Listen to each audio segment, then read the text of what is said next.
Programımız kaldığımız yerden devam ediyor. Şu anki konuğumuz medikal estetik hekimi Nedim Ardıç. Hocam nasılsınız? Teşekkür ederim Fatih Bey, sağ olun. Nasılsınız? Çok teşekkür ederiz hocam, sağ olun. Hocam saç ekimi nedir?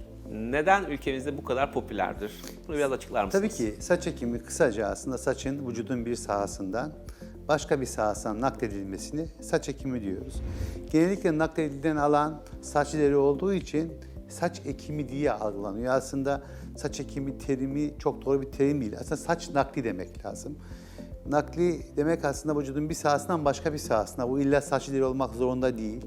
Çünkü saç naklini biz sadece saç deri yapmıyoruz. Kaş yapıyoruz, bıyık yapıyoruz, sakal yapıyoruz.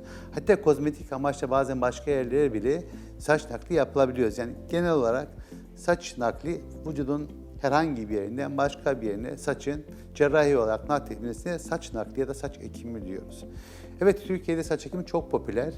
Bunun önemli sebeplerinden birisi aslında kellik oranının bu yaşadığımız coğrafyada, özellikle bu Akdeniz iklimi olan Türkiye, Yunanistan, İtalya, İspanya veyahut da Suriye, Mısır, yani bu Akdeniz havzasında kellik oranı öteki bölgelerden biraz daha fazla. Doğa, tabiat ve insan arasındaki etkileşim ya da genetik takım faktörlere bağlı ya da besleme bozukluğuna veya da toprakta var olan bir takım maddelere bağlı.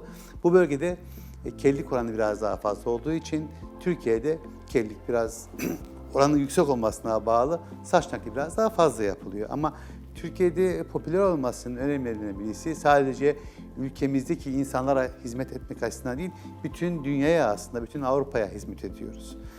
Evet, Türkiye'deki hekim kalitesinin Avrupa'ya oranla ya da dünyanın daha değişik bölgelerine oranla biraz daha iyi olması ve saç ekimini biraz daha ileri seviyede demeyelim de biraz daha fazla olması, yani araç kullanmak gibi, kilometre gibi biz Türk hekimliği çok fazla yaptığımız için biraz daha popüler olduk. Hekim kalitesi de iyi. Çok daha fazla hasta yapınca ellerimiz daha iyi gelişiyor. Bakışımız biraz daha iyi oluyor. Belki de bu coğrafyanın sanatsal bir özelliği var, bilemiyorum ama biz Türk hekimleri saç ekiminde biraz daha iyi olduğumuz için Türkiye'de saç ekimi oldukça popüler. Biraz daha fazla emekçiyiz aslında. Biraz Evet. ondan kaynaklanıyor. Ya da emeğimiz ucuz diyelim. Belki Emeğimiz ucuz. Evet. Gönlümüz geniş. Evet. Nedim Hocam, peki saç ekiminin mevsimi var mıdır? Şimdi saç ekiminin mevsimi temelde yoktur. 4 mevsim yapılabilen bir uygulamadır. Ama genellikle insanlar yazın deniz tatiline gittikleri için yazın saçlarım olsun isterler. O nedenle daha çok Ocak, Şubat ve Mart aylarında çok fazla Kış yapılır. aylarında daha popüler Ama oluyor. benim şahsi kanaatim kışın yapmak mı daha mantıklı, yazın yapmak mı daha mantıklı? Şöyle bir cevap vereyim ben size. Normalde saç metabolizmasına baktığımızda kışın bizim saçlarımız 1 santimetre uzarken bir ayda, oysa ki yazın saçlarımız 1.35, 1.25, yani kışın uzamasından daha fazla uzuyor. Bu şu anlama geliyor. Yazın aslında cilt altı besleme biraz daha iyi, sıcağa bağlı bir vazodilatasyon var. Ona bağlı saç köklerindeki ozmotik difüzyon biraz daha iyi oluyor, biraz daha iyi besleniyor. Benim kanaatim yazın yapılması biraz daha iyi diye düşünüyorum. Evet, teşekkür ederiz. Hocam peki saç nakli yaptırmayı isteyen, saç transferi isteyen, saç ekimi düşünen bir kişi ne zaman hekimle görüşmeli ve bu süreç nasıl işlemeli? Şimdi saç naklinde yanlış bir inanış var. Sanki bir kuaför uygulaması gibi. Bugün düşündüm, yarın gideyim yapayım gibi bir algı var. Bu algının temel sebebi saç ekimi Türkiye'de çok merdiven altına gitti sevgili hocam. Ve hekim olmayan insanlar saç ekimi yapmaya başladılar ve öyle bir algı yarattılar ki sanki bu cerrahi bir uygulama değil, çok basit, çok sıradan bir şeymiş gibi anlatıldığı için insanlarda böyle bir algı uyandı. O nedenle insanlar düşünüyor ki ben bugün karar verdim, yarın ektirebilirim. Oysa ki böyle değil. Saç ekimi karar vermiş bir insan minimum 2 ay öncesinde, hatta 3 ay öncesinde araştırma yaptığı dönemde mutlaka bir hekimle muhatap olması lazım. Çünkü o kadar garip bir şey ki saç ekiminin bir hazırlık dönemi var. Cildimiz hazır mı? Acaba donör sahamız hazır mı? Nakledeceğimiz andaki doku hazır mı? Bizim vücudumuz, metabolizmamız buna hazır mı?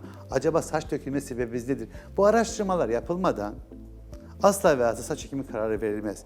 Ve günümüzde yapılan saç ekimindeki en büyük hatalardan bir tanesi de hazırlık aşamasında yapılan hata. Hatta ve hatta hazırlık aşaması bir aşama yok gibi gözükür. Ama tam tersine saç ekiminin başarısının sırrı temelde hazırlık aşamasında yatar. Çok basit bir örnek vereyim. Ferritin seviyesi 20'nin altında olan bir vakaya saç ektiğinizi düşünün hocam. Ya da bırakın 80'in altında olduğunu düşünün. %20, %25, belki %30 kayıp yaşayacaksınız. Ya da hipotiroidi olan bir hastaya, ötiroid halde olmayan bir hastaya saç ektiğinizi düşünün. Onlar tutmayacak sevgili hocam. Ya da karaciğer enzimlerinde çok ciddi bir artış varsa, 4 katlık bir artış varsa ona saç ekimi yaparsan o tutmayacak. Bu araştırmaları yapmadan asla ve saç ekimi yapmamak lazım. O yüzden hastalara şunu söylerim. Eğer ki saç ektirmek istiyorsanız saç ektireceğiniz ekime minimum 2 ay, hatta 3 ay önce başvurmanızı öneriyorum. Bu şekilde ben hastalara söylüyorum. Peki Nedim Hocam, kimlere yapılabilir saç ekimi? Saç ekimi mantık olarak aslında sağlıklı olan herkese yapılabilir. Ama şunu söyleyeyim, kimlere yapılamaz aslında Kimlere yapılamaz? biraz daha mantıklı olur. Örneğin çok ağır bir diyabeti var. Yani irregüler bir diyabeti var. Hemoglobin A1'cisi 20.5'in üstünde. Açık kan şekeri 150'nin üstüne seyrediyor. Örneğin bu durumda yapmamak lazım. Veyahut da hastamızda bir hipotiroidi var. Ya da bir hipertiroidisi var. Bu durumlarda çok ciddi kayıp yaşayacağız. O zaman yapmamak lazım. Ağır bir karaciğer hastalığı var, ağır böbrek hastalığı var. O zaman da yapmayacağız. Bunun yanında bir takım metabolik immün sistemle ilgili hastalıklar var. Onları da yapmayacağız. Ya da cilt hastalıklarımız var bir takım. Örneğin lichen planus gibi bir hastalığımız var. Asla ve saç ekimi yapmayacaksınız. Ya da cildinin köleite bir eğilimi var. Burada bir köleiti var. O zaman mümkünse yapmayacaksınız. Veya hastamızda aktif bir alopecia areata hastalığı var. O zaman yapmayacağız. Yani şu anlama geliyor. Hastamız saç ekimine kendisi karar vermesi saç ekimi yapmak için yeterli değil. Mutlaka bu konuda deneyimli olan bir hekime başvuracak, onu inceleyecek, özgeçmişini, soygeçmişini, hastalık hikayesini, cildini, fizik muayenesini yapacak, diyet tetkikleri yapacak. Her şey normalse o zaman saç ekimi yapabiliriz. Peki hocam, saç ekimi öncesi dikkat edilmesi gereken hususlar nelerdir? Operasyondan önce yapılması gereken tetkikler nelerdir? Şimdi şöyle sevgili hocam, öncelikle bize başvuran hastaya çok ciddi bir hasta kabul ediyor. Sonuçta biz danışanımız evet kellik bir hastalık olarak algılanmasa da, estetik bir uygulama olarak algılansa da ben buna bir hastalık olarak bakıyorum. Niye? Çünkü sadece saç estetik bir aksesuar değil, bizi sıcaktan koruyor, bizi soğuktan koruyor. Bunun yanında yüzümüzü tamamlayan önemli unsur. Saç ekimi kararı verilmeden önce hastaya bir hasta gibi, danışana bir hasta gibi bakmak lazım. Onun özgeçmişini, onun soygeçmişini, onun fizik muayenesini mutlak yapmak lazım. Ve özellikle saç derisini çok iyi incelemek lazım. Saç derisinde bir patoloji var mı yok mu? Saç ekimini engelleyen bir durumu var mı yok mu? Ayrıca donör sahasındaki saç miktarı veyahut da vücudundan nakil için toplayacağımız yeteri kadar saçı var mı yok mu? Öncelikle bu açıdan yeteri kadar saçı var mı? Önce bunu inceleyeceğiz. İkincisi, hastamızın beklentisi nedir? Acaba biz bu beklentisini karşılayabilecek miyiz, karşılamayacak mıyız? Eğer karşılayacaksak talep edeceğiz. Bunun yanında bazı hastalarımız oluyor, çok absürt beklentileri oluyor.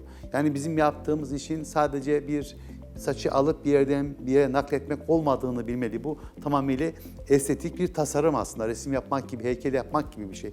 Eğer ki hastanın istediği irrasyonelse, bizce onun yüz estetiğini bozacaksa onu da yapmayacağız.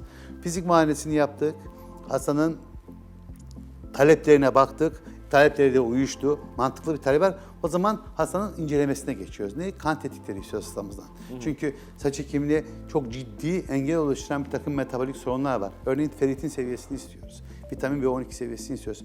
Bir kan sayımı istiyoruz. Vitamin D3 seviyesini istiyoruz. Tiroid fonksiyon testlerini istiyoruz. Böbrek fonksiyon testlerini, karaciğer fonksiyon testlerini istiyoruz. Artı bir takım markerlarını istiyoruz. Bunların hepsini bir bütün olarak inceleyip eğer hepsi normalse artık ona saç ekmeye karar veriyoruz. Bunun yanında saç ekiminden önce mümkünse yaşına bağlı, örneğin hastamız 60 yaş üstünde ya da 50 yaş üstünde bir hastaysa bir takım farklı testler de istiyoruz. Bir EKG'sini istiyoruz, bir kardiyolojik konsültasyonu istiyoruz. Bunu bütün olarak değerlendirip yani bize başvuran danışanın sağlıklı olmadığını düşünüp onu iyice araştırıyoruz. Her şey normalse, saç ekimine engel bir durumu yoksa ondan sonra saç ekimine karar veriyoruz sevgili hocam. Hocam bir de şunu soracağım. Mesela bazı kişiler saçını sürekli bir numara kullanıyor. Evet. Yani sürekli kısa kullanıyor. Evet. Ve bu kişi tepesine saç ektirmek istiyor. Evet. Böyle bir hasta saç çeker misiniz? Sevgili hocam şimdi şöyle, saçlarını kısa kesmek demek aslında bir numara ya da sıfır kesip dolaşmak saçı derinin anatomisinin çok iyi olduğu anlamına geliyor. Yani böyle gerçekten saç olmadan da onu insanlara kelliği yakıştığı bir takım insanlar var. Evet. Kelliği yakışan bir insana ben kendi kanaatimce saç ekimi yapmak aslında onun estetiğini bozabilir. Onları yapmayabilirsiniz. Bunu hastaya söylüyorum. Sana saç ekmeye gerek yok. Çünkü eğer saçlarını kısa kullanacaksan, eğer usturaya vuracaksan, sürekli bir numara keseceksen saç ekmenin bir anlamı yok sevgili hocam. Çok teşekkür ederiz hocam. Vermiş olduğunuz çok detaylı ve özel bilgiler için. Teşekkür ederim sevgili hocam. Bugünkü program konumuz Doktor Nedim Ardıç idi. Kendisine tekrar teşekkür ediyoruz. Programımız kaldığımız yerden tüm hızıyla devam ediyor.